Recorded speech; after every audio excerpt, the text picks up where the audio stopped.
कभी नहीं खाते मैं कभी।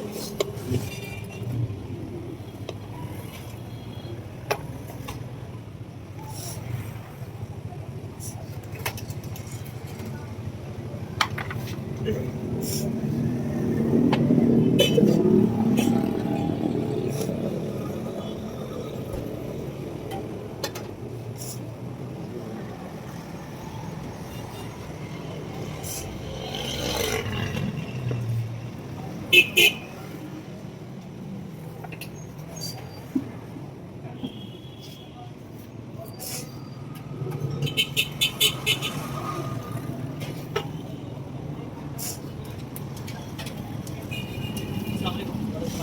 जरा 20 नंबर तक आ जाए।